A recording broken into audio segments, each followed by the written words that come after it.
एक बार फिर से आप सबों का आज की कक्षा में स्वागत है। आज हम लोग सेंटेंस के बारे में अध्ययन करेंगे। सेंटेंस के डिफिनेशन को देखें, हम लोग इसकी परिभाषा को देखें। A group of words having a complete sense is called sentence.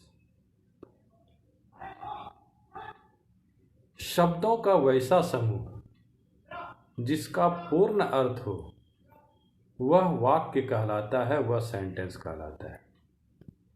अगर शब्दों का समूह हो और वह पूरा पूरा अर्थ नहीं देता हो तो उसे हम लोग वाक्य नहीं कहते हैं। वैसे एक और परिभाषा दी जाती है सेंटेंस की। Sentence is a group of words put together according to the rules of English grammar. वैसे शब्दों का समूह जहां शब्दों को आपस में इंग्लिश ग्रामर के रूल के अनुसार रखा गया हो उसे हम लोग सेंटेंस कहते हैं। जब शब्द आपस में ग्रामर के रूल के अनुसार सजे होते हैं तब वह कंप्लीट सेंस देता है, पूर्ण अर्थ देता है और उसे हम लोग सेंटेंस कहते हैं।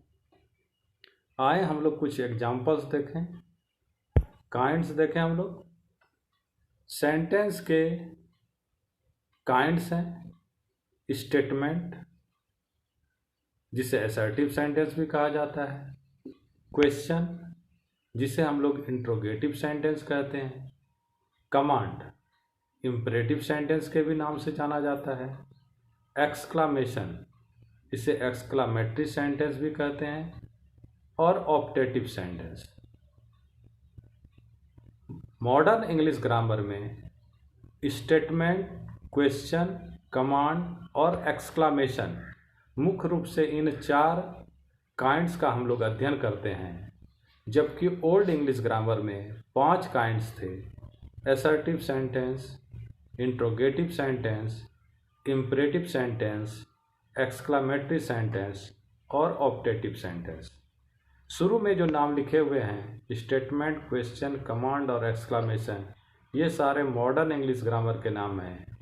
इन्हीं का ओल्ड इंग्लिश ग्रामर में नाम उनके बगल में ब्रैकेट में लिखा हुआ है। अर्थात असर्टिव सेंटेंस अब स्टेटमेंट के नाम से जाना जाता है, इंट्रोगेटिव सेंटेंस क्वेश्चन के नाम से जाना जाता है, कमांड इंपरेटिव सेंटेंस को कहते हैं और एक्सक्लामेटरी सेंटेंस अब एक्सक्लामेशन के नाम से जाना जाता है। मॉडर्न इंग्लिश ग्रामर में ऑप्टेटिव सेंटेंस को लुप्त कर दिया गया है, छोड़ दिया है। लेकिन जब आप नरेशन बनाएंगे तो आप लोगों को ऑप्टेटिव सेंटेंस की आवश्यकता होती है, इसीलिए यहाँ पर मैंने ऑप्टेटिव सेंटेंस को रखा है। Statement, something is said in it, इसमें कुछ कहा जाता है। वैसे वाक्य, जिन वाक्यों में कुछ कहा गया हो उसे हम लोग स्टेटमेंट के नाम से जानते हैं। इसके एग्जाम्पल को देखें, इससे आपको पता चल जाएगा। Ram goes to market, Ram बाजार जाता है। They are playing in the field, वे लोग मैदान में खेल रहे हैं। वी आर फ्रेंड्स, हम लोग दोस्त हैं। I am a good student, मैं एक अच्छा छात्र हूँ। इन सारे वाक्यों में कुछ न कुछ कहा गया है, इसलिए ये सारे स्टेटमेंट हैं। आप देखकर भी स्टेटमेंट को पहचान सकते हैं, इसके नोट पर ध्यान दें। It starts with subject, statement subject से शुरू होता है। It ends with full stop, यह फुल स्टॉप से समाप्त होता है। मैंने आपको पिछले वीडियो में सब्जेक्ट और प्रेडिकेट के बारे में बताया था सेंटेंस के अंतर्गत, वहाँ से आपको पता चल जाएगा। ये सारे सब्जेक्ट से शुरू होने वाले सेंटेंस है। इसमें राम सब्जेक्ट है, दे सब्जेक्ट है, वी सब्जेक्ट है और आई सब्जेक्ट है। और इन सारे सेंटेंसेस में आप देखें सबके अंत में फुल स्टॉप है। इस तरह से यह सब्जेक्ट से शुरू होकर और फुल स्टॉप से समाप्त होता है। आए हम लोग इसके नेक्स्ट काइंड को देखें। दूसरा काइंड है क्वेश्चन। क्वेश्चन कहता है something is asked in it, इसमें कुछ पूछा जाता है। तो वैसे वाक्य जिसमें कुछ पूछा जाए वह क्वेश्चन कहलाता है, जबकि वैसे वाक्य जिसमें कुछ कहा जाए वह स्टेटमेंट कहलाता है। तो क्वेश्चन में कुछ न कुछ पूछा जाता है। इसके एग्जाम्पल्स को देखें आप। Is he going to market, क्या वह बाजार जा रहा है। Are you reading a book, क्या तुम किताब पढ़ रहे हो, क्या तुम पुस्तक पढ़ रहे हो। वेयर दे स्लीपिंग, क्या वे लोग सो रहे थे। व्हाट इज योर नेम, तुम्हारा नाम क्या है। Where do you live at, तुम कहाँ रहते हो। इन सारे वाक्यों में कुछ न कुछ पूछा गया है, इसलिए ये सारे क्वेश्चन हैं।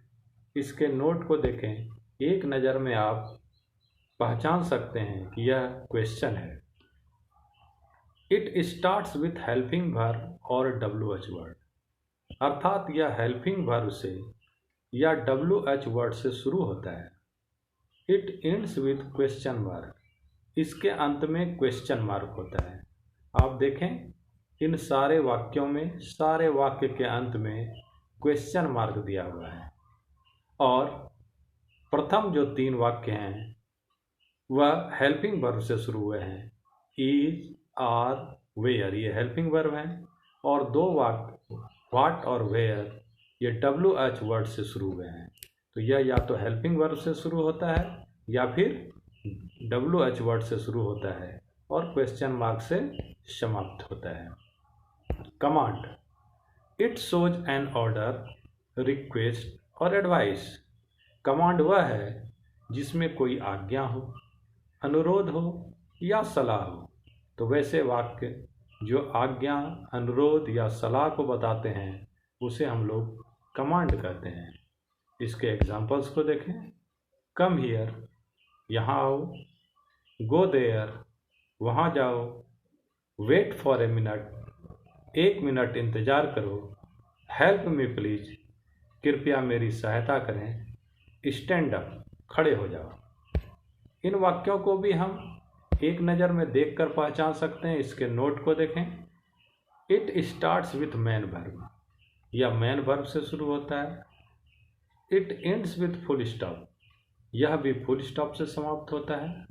सब्जेक्ट यू इज हिडन, इसका सब्जेक्ट यू होता है जो छिपा रहता है, अर्थात हम सब्जेक्ट के रूप में यू को नहीं लिखते हैं। आप देखें, जैसे कम, गो, वेट, हेल्प, स्टैंड, ये सारे मेन वर्ब हैं और सारे वाक्य के अंत में फुल स्टॉप है।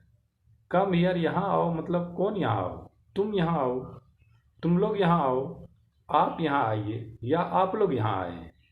तो इसका सब्जेक्ट यू होता है जो छिपा रहता है।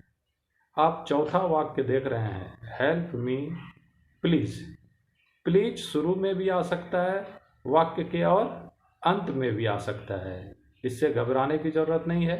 प्लीज के बदले में कभी कभी काइंडली का भी प्रयोग होता है। तो वैसे सेंटेंस जिसमें प्लीज या काइंडली हो और उसके बाद कोई हेल्पिंग वर्ब आया हो, मेन वर्ब आया हो, तो वह भी कमांड ही होता है। लोग कभी आगे यूज करते हैं, कभी पीछे यूज करते हैं। Exclamation, it shows the feeling of happiness और सॉरो, यह हमारे फीलिंग को बताता है।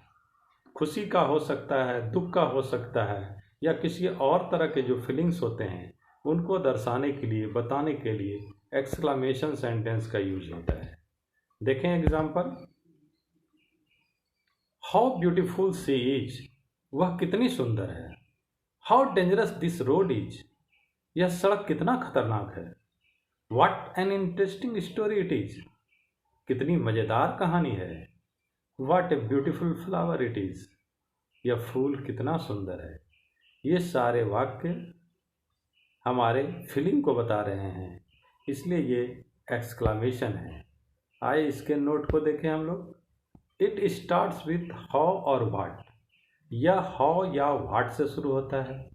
It ends with note of exclamation, यह नोट ऑफ एक्सक्लामेशन अर्थात विस्मयादि बोधक चिन्ह से समाप्त होता है। आप सेंटेंसेस को देखें। 2 सेंटेंस हाउ से शुरू हैं, 2 सेंटेंस व्हाट से शुरू हैं और सबके अंत में नोट ऑफ एक्सक्लामेशन लगा हुआ है।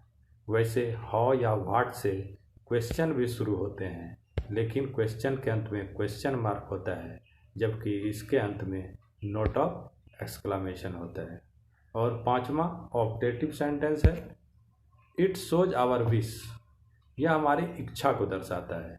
तो हमारी इच्छा को दर्शाने वाला सेंटेंस ऑप्टेटिव सेंटेंस कहलाता है। एग्जाम्पल देखें, मे यू लीव लॉन्ग, आप दीर्घायु हों, आपकी उम्र लंबी हो। मे गॉड ब्लेस यू, ईश्वर आपको आशीर्वाद दे। मे यू गेट सक्सेस, आप सफलता प्राप्त करें। May God bless her with a son, ईश्वर उसे एक पुत्र प्रदान करें, पुत्र का आशीर्वाद दें। इन सारे वाक्यों में हमारी इच्छाओं का प्रकटीकरण हुआ है, इसलिए ये सारे ऑप्टेटिव सेंटेंस हैं। इसका नोट कहता है इट स्टार्ट्स विथ मे, यह मे से शुरू होता है। It ends with note of exclamation, और यह भी नोट ऑफ एक्सक्लामेशन से शुरू होता है। नोट ऑफ एक्सक्लामेशन, यह इसका अंत भी नोट ऑफ एक्सक्लामेशन से शुरू होता है। वैसे नोट ऑफ एक्सक्लामेशन से एक्सक्लामेटरी सेंटेंस या एक्सक्लामेशन भी समाप्त होता है, लेकिन दोनों में जो अंतर है वो प्रारंभ होने का है। यह मे से शुरू होता है, जबकि एक्सक्लामेशन हाउ या व्हाट से शुरू होता है। धन्यवाद, आज के लिए इतना ही। फिर हम लोग अगली वीडियो में मिलते हैं। Thanks a lot.